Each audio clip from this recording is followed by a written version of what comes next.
I'm gonna sing about the year 2025. I can see the future and I'll still be alive. If there's anything you want to know that I don't talk about, drop me a comment after you hear my song and I'll be glad to give you a shout. Lots of things happen in 15 years and it's all good, so give the world 3 cheers. Switzerland becomes a country management firm. They start with Africa and eliminate all the germs. They neutrally take out all the dictators, and Mr. Nestle replaces all the landmines with sweet potatoes. They insert a gene into all the endangered species DNA so the animals only attack poachers and let everyone else on their way. The gorillas all get laptops and keep tabs on their rainforest crops. They quickly email the eco-cops whenever they go out jogging and notice signs of illegal logging. Bill Gates buys the rights to all the diamonds and gold and sets up hospitals and schools in every village. What a sight to behold! Once Africa's problems were all solved by the Swiss, they decided to let Canada be an apprentice. South America's their first friendly takeover on their list. They knew if they did a good job, world peace they would be advancing. And instead of drug wars in the streets, they'd be filled with people dancing. Their first bold move was to sell the oil rights to Richard Branson. Then they proceeded to drive out Chavez and a few others with loud music by Marilyn Manson. They legalized Panama Red and his white horse Mescalito. Panama. They gave all the people a lifetime supply of low-fat extreme Doritos. They decided that siestas were counterproductive, so they made every Friday a 24-hour mariachi rave. Sir Richard renamed it the Virgin Continent, and Saddam jumped out of his grave. Now the cartels make swing sets, the drug lords roast chilies, and the gangs are out surfing waves. Now the Swiss are known to have their moods. That's why they gave Greenland to the South Park dudes and told them not to be too crude. They turned the whole country into one big fish farm. They raised fish sticks, fake crab, and octopi with 12 arms. Then they set up conveyor belts to all their neighbors and traded fish for Lucky Charms. Now Greenland has a thriving industry, and all they really need is a source of milk for all that cereal they eat. So Trey and Matt, being a comedy team, imported lots of maids of milking and a few dairy cows. Seems those charms really are lucky, and the men don't skip breakfast now. So one by one, the countries of the world got sold to ultra-rich guys with no politics to uphold. But there was one area of concern. The Middle East kept passing on their turn. And from their history, they refused to learn. So all the great minds of the world came together as one. After dinner and a couple drinks, they watched the setting sun. They thought real hard for 20 minutes or so, and this is what they done. They put an electromagnetic force field around the Middle East and threw all the weapons they took from the rest of the beasts. Fox Network wanted to put in lots of cameras, but their input mattered the least. Gonna leave it sealed up for 100 years like a fermenting tank of yeast, and we all hope when they open it up, it'll be a big, happy Baba Ganoush feast. If you're wondering about the good old USA, it's had a name change, and it's known today as the MUSAC, pronounced Muzak.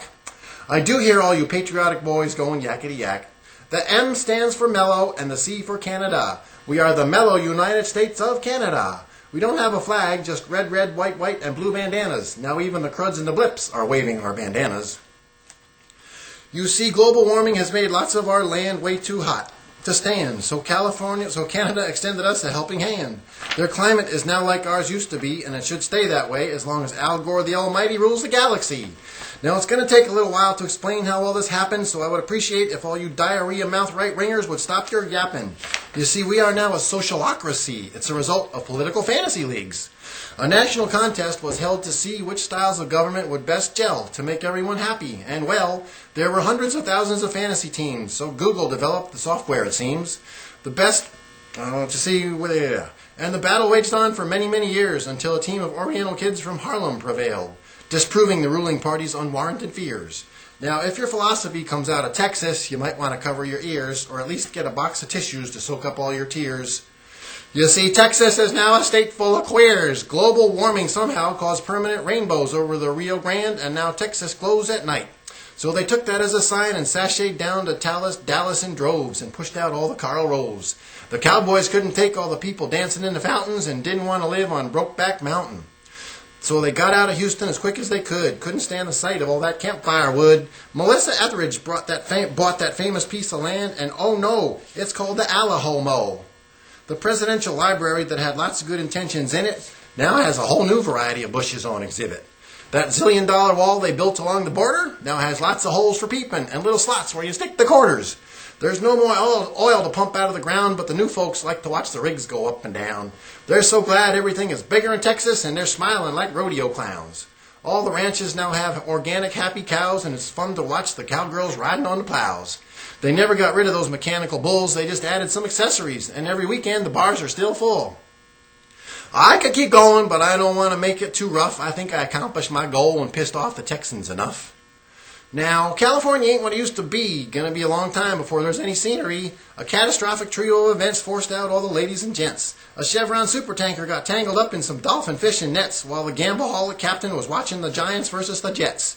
The USS John McCain was quickly called, but Somalian kidnaps. Pirates kidnapped them all. So the USS Dick Cheney was sent on a ride, but it had poor aim and punched a big hole in the port side. It became the worst oil spill of all time, and thousands of lawyers were getting in line. All they could see was those Chevron dollar signs, while all California was getting covered in slime. Now, while all this was taking place, the last sperm whale pod got fed up with the human race. They started jumping up and down to see who could splash the most and created a monsoon that hit the whole Cali coast. When all the Arctic crude hit those mean old wildfires, it started to look like sourdough toast, and all the mansions up in the hills looked like a big weenie roast. Since the U.S. became a really bad host and turned all the Mexican immigrants into ghosts, there was no one around to clean up the disaster. They all started running faster and faster till they got to Arizona. But this was 5 years after California had already drained off Lake Mead. Their swimming pools and their lawn sprinkler greed had used up the water the rest of the West needed. So the evil Princess Cindy McCain came up with an answer that was cold-hearted and plain. Stick 'em all in the Grand Canyon and let 'em pray for rain. Now, Jerry Brown, he sued old Chevron, but as always, the oil companies won. Blamed it on the whales and the heat from the sun. But the government recognized all the people were hurting and commissioned an environmental study by a nice company called Halliburton. Mother Nature would take care of it all, they determined, and if anyone protests, we'll exterminate them like vermin. They did realize the ocean's color was turning pretty dark, so they hired Black Water, get it, to patrol all the state parks. Be nice to the squatters, all they have to eat is dead sharks and oily otters. If you kill any innocent people, we'll get mad at you, but we know you're doing a much better job than the soldiers would do, because you get paid lots more to do what they're trained to do. Paying private contractors to step on military toes is a big pile of doo-doo. So just hold your nose and let them on through. They have immunity in case they get sued. Just when all hope was nearly gone, a miracle happened and a new organism was born. There was a kid in Kansas that couldn't pay for college. His family made too much, but not enough to improve his knowledge. He had no ethnic background and his grades were only average. Using some illegally obtained stem cells, he played God and made a new form of life. He crossed a talcum yellow sponge and a starfish, and it acted like an obedient wife. He could program it to eat burnt oil sludge, and it would excrete an edible seaweed fudge. When he showed the world what he had done, the moral majority said, "You're under arrest, son. You're going to spend the rest of your life in jail. But if you put some of those creatures into a pail, we'll send it to the Coast Priority Mail." And you know what? His creation didn't fail. And all the born-again Christians had to set sail because their confusing protests were of no avail. Governor Arnold was so happy he commandoed that kid out of the slam, set up him and his family for life. Shazam! Now, I'd like to fill you in about what happened in New York. Rudolph the Brown-Noser decided he wanted all the pork. All the 9/11 debris must have affected their memories because they forgot that he was such a huge dork. He wasn't a governor or a mayor, but he kept talking like one, kept reminiscing about how 9/11 was so much fun. He personally went out and caught terrorists once a week, then paraded them around Times Square and wowed them with his Giuliani speak. He didn't need no evidence to seek. He could tell they carried nuclear weapons by the way they reeked. He was sitting in his Manhattan penthouse suite, licking the toes on his fifth wife's feet, thinking that his life was really neat. The phone rang. The 9/11 widows, the police commission, and the fire chief all wanted to meet. The chief said something about needing a new hose. Then the widows held him down and stuck a coat hanger up his nose. The commish gave him a shiny badge and a toy gun. Now he plays in the park every day and pokes fun at everyone.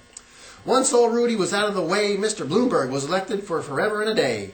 Now all the New Yorkers smile in an odd kind of way. They're not comfortable being nice, but hey, they play Sinatra nonstop and have the world's best subways.